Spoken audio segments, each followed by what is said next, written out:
Hello दोस्तों।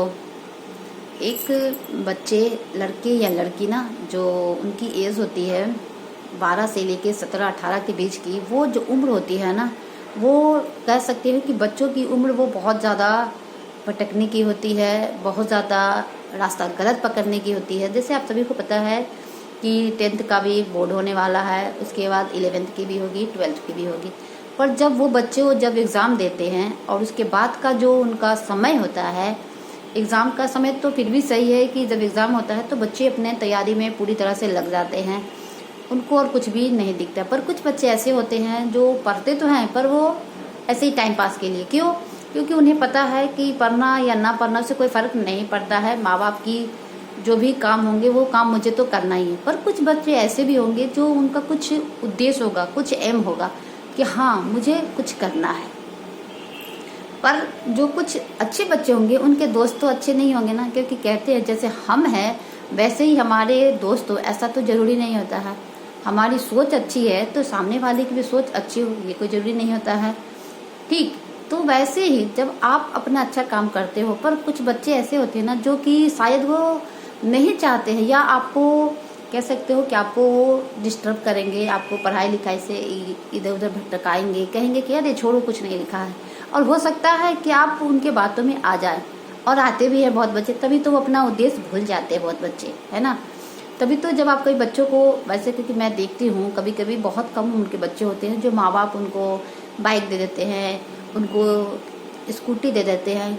मतलब 12 से लेकर 14 तक की उम्र के बच्चों को मैंने देखा है, जो कि गलत है ना, कि कब किस समय बाइक देनी है या स्कूटी देनी है एक माँ बाप अच्छी तरह जानते हैं। फिर भी बच्चों की छोटी से छोटी जिद को माँ बाप पूरी कर देते हैं। क्यों? ताकि बच्चों को दिक्कत ना हो। ये गलत बात है ना। देखो, उनकी चीज़ों को मानना, उनको इम्पोर्टेंट देना अच्छी बात है, पर उनको कब किस समय क्या चीज़ देना है ये तय करना बहुत ज़रूरी होता है। नहीं तो बच्चे पता है क्या होते हैं, आगे बिगड़ जाएंगे और हर चीज़ के लिए वो जिद करेंगे, और माँ बाप क्या करेंगे, अंत में उनको दे देंगे कि अरे बच्चा कहीं गलत काम ना कर ले, है ना।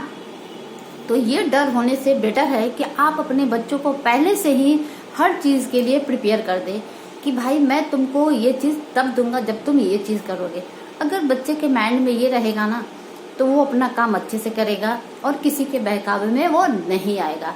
बट कुछ लड़के आ जाते हैं, लड़की या लड़कियाँ आ जाते हैं, मैं ऐसा नहीं कहूँगी, क्योंकि वो जो उम्र होती है वो बच्चे, आई थिंक कि किसी की दोस्ती होती है तो दोस्तों में होता है ना, अरे ये चीज़ मेरे पास, जैसे मान लो वॉच हो या स्कूटी हो या बाइक हो या गाड़ी हो, है ना। आजकल वैसे हर बच्चों का कह सकते हो गाड़ियों का बहुत शौक है, घड़ी का शौक है, कपड़ों का शौक है, हर किसी का शौक है। पर हर माँ बाप जरूरी तो नहीं है कि वो हर चीज़ दे देते हैं, है ना।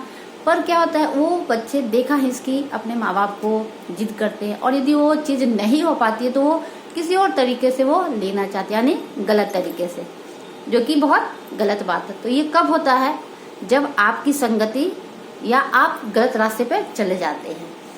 तब उस समय अगर आपके माँ बाप बोलते हैं, रोकते हैं, टोकते हैं तो आपको बुरा लग जाता है। क्यों जानते हो? इसलिए लग जाता है क्योंकि आप सोचते हो अरे माँ बाप ने तो कुछ किया नहीं, मैं कर रहा हूँ तो बुरा लग रहा है। वो इसलिए आपको रोकते टोकते हैं ताकि आपका जो आगे का फ्यूचर खराब ना हो, आप किसी गलत ट्रैक पर ना जाओ, जबकि आप गलत ट्रैक पर चले जाते हैं। और कुछ बच्चे जाते जाते बच जाते हैं। क्यों? क्योंकि उनको अपने माँ बाप की बातें शायद याद आ जाती है, इसलिए कुछ बच्चों का फ्यूचर सुरक्षित हो जाता है और कुछ बच्चों का नहीं हो पाता, वो भटक जाते हैं।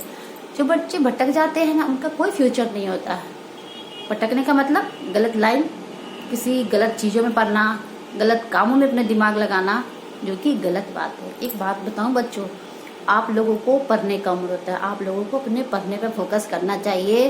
फालतू की शो या ये चीज़ें नहीं करनी चाहिए। इन सब को जितना आप अवॉइड करोगे उतना आपके लिए, आपके फ्यूचर के लिए अच्छा होगा।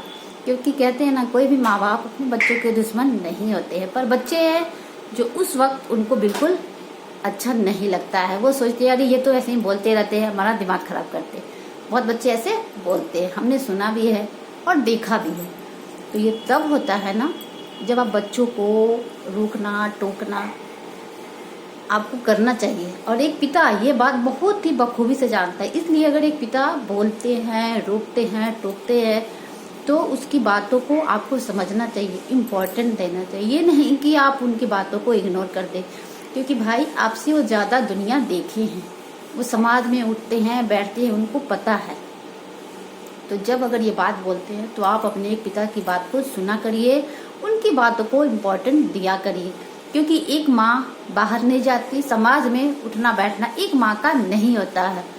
कहते हैं ना, एक बेटे की जिम्मेवारी समाज में क्या है कैसे है, ये बखूबी निभाना एक पिता बहुत अच्छे से बता सकता है, माँ नहीं। माँ घर की जिम्मेवारियों को बता सकती है, पर बाहर की जिम्मेवारी, बाहर की रिस्पॉन्सिबिलिटी, समाज में उठना बैठना, किसके साथ कैसे बातें करना, कैसे चलना, ये सारी चीजें एक पिता बहुत ही बखूबी से बता जाता है और बताते हैं। बट कुछ बच्चे समझ जाते हैं और कुछ बच्चे जो नहीं समझते हैं ना, वो भटक जाते हैं और उनका फ्यूचर खराब हो जाता है। फिर एक माँ बाप चाह कर भी वो कुछ नहीं कर पाते और फिर हाथ मलते रह जाते हैं। इसलिए जब भी अगर एक पिता रोकता है टोकता है तो कम से कम एक माँ को या घर में कोई और हो तो बिल्कुल नहीं बोलना चाहिए, या कहते हैं ना, उनकी बातों को नहीं काटना चाहिए, क्योंकि वो अपने बच्चों के लिए अच्छा ही सोचेंगे ना, गलत तो नहीं सोचेंगे। और उस वक्त जो माँ का प्यार होता है वो माँ सोचती नहीं मेरे बच्चों को तो बोल रहे हैं, नहीं बोलना चाहिए, जो कि गलत है। हर माँ का जो फर्ज होता है वो घर तक सीमित होता है और एक पिता का दायित्व बाहर होता है। तो इसलिए ये दोनों जिम्मेवारी एक माँ और एक पिता बहुत ही अच्छे से निभाते हैं। तो इसलिए जब भी अगर आपके माँ बाप कुछ बोलते हैं तो उनकी बातों को सुना करिए, समझा करिए और उनकी बातों को इग्नोर मत किया करिए, नहीं तो बाद में ना पछताना पड़ेगा। तो इसलिए पछताइए मत और जो वो कहते हैं वो करा करिए। आपका फ्यूचर, आपके लाइफ के बारे में आपसे वो बेहतर जानते हैं।